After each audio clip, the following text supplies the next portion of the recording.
నృత్యాలు చేస్తూ డాన్సులు చేస్తూ విచ్చేసిన వారందరికీ కూడా జన్మదిన శుభాకాంక్షలు తెలియజేస్తా ఉన్నా. మన జాతిరత్నాలు డాక్టర్ బిఆర్ అంబేద్కర్ గారు, అదేవిధంగా బాబు జగజీవన్ రావు గారు ఈ ఏప్రిల్ మాసం మాట్లాడతారు.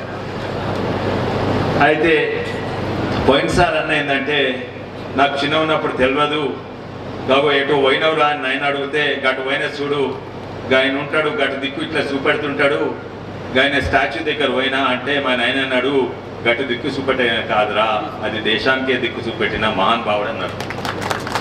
అప్పుడు కూడా అందరు సపోర్ట్ కొట్టిండ్రు, ఇప్పుడు కూడా అందరు సపోర్ట్ కొడుతున్నారు, అది వాస్తవమే.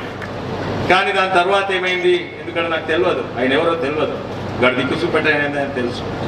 దాని తర్వాత అది 15 ఏళ్ళు 14. దాని తర్వాత నేను కాలేజ్ ఇంటర్మీడియట్ అయిపోయింది, నాకు ఇంజనీరింగ్ కావాలి, ఇంజనీరింగ్ సీటు ఎక్కడ కావాలి, ఉస్మానియా యూనివర్సిటీలో. మంచి స్టూడెంట్నే, కానీ నాకు సీట్ దొరకలేదు. ఎందుకు దొరకలేదంటే అంబేద్కర్ వల్లనే నాకు దొరకలేదు. నా పేరు విశ్వేశ్వర్ రెడ్డి, అంతే తెలుసు నాకు. అంబేద్కర్ వల్లనే నాకు సీట్ దొరకలేదు. నాకే కాదు, ఎందుకు సామాజిక న్యాయం అని రిజర్వేషన్స్ పెట్టే, అందుకే నీకు సీట్ దొరకలేదు. ఇది నాకే కాదు, అందరూ రెడ్లకైనా లేకుంటే బ్రాహ్మణులకైనా అందరు ఓసీలకు అంబేద్కర్ అంతే తెలుసు, అంతకంటే ఎక్కువ తెలియదు. సామాజిక న్యాయం అన్నాడు, రాజ్యాంగం రాసిండు, రాజ్యాంగంలో రిజర్వేషన్ పెట్టిండు, అందుకే మాకు సీట్లు దొరకలేదు. అంతకంటే ఎక్కువ మాకు తెలియదు. అది పోతే కానీ ఎంతోమంది ఎస్సీ మిత్రులకు కూడా దానికంటే ఎక్కువ తెలియదు. ఎంతోమంది ఎస్సీ మిత్రులకు కూడా అంబేద్కర్ ఎవరంటే రాజ్యాంగం రాసిండు, సామాజిక న్యాయం కొరకు రిజర్వేషన్స్ పెట్టిండు, ఓ దళిత నాయకుడు దళిత కొరకు చేసిండు.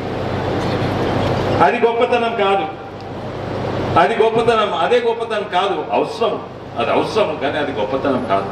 ఒక రెడ్డి నాయకుడు రెడ్ల కొరకు చేస్తుంది గొప్పతనమా? ఒక గౌడ్ నాయకుడు గౌడ్ల కొరకు చేస్తే గొప్పతనమా?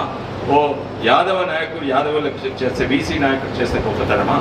ఓ దళిత నాయకుడు దళితుల కొరకు చేస్తే గొప్పతనమా? అంబేద్కర్ గారు చేసింది ఆయన కులానికి కాదు, అంబేద్కర్ చేసింది దేశానికి కొరకు. ఎట్లా దేశానికి కొరకు అంటే అందరికీ లాభం అవుతుంది. ఇప్పుడు చేసిండు, పెద్ద ఎకానమిస్ట్ ఉంటే ఆర్థిక శాస్త్రంలో నంబర్ 1 ఉండే ఆయన. అదే కాక పొలిటికల్ సైన్స్, లా అన్నీ కూడా చదివిండు. ఆయన ఒకడు 2 దేశాలలో చదివిండు. అప్పుడు ఎంతోమంది పెద్ద నాయకులు ఉండే, ఇంగ్లాండ్ పోయి చదివిండు, కానీ వాపస్ వచ్చిండ్రు, డిగ్రీ చేసిండు, ఒకటే డిగ్రీ, లా డిగ్రీ చేసిండు. ఈయన ఇంగ్లాండ్ పోయి చదివిండు, కానీ ఇంగ్లాండ్లో పరిస్థితులు ఎట్లుంటే రాజరికం ఉండేది, రాణీలు ఉండేది, హౌస్ ఆఫ్ లార్డ్స్ ఉండేది, అక్కడ ఆలోచన ఉండేది, ఆ ప్రాంతంలో ఆలోచన. కానీ ఈయన అమెరికాకు పోయి ఒకడే ఒక నాయకుడు భారతదేశంలో, ఇంగ్లాండ్లో అమెరికాలో చదివిండు.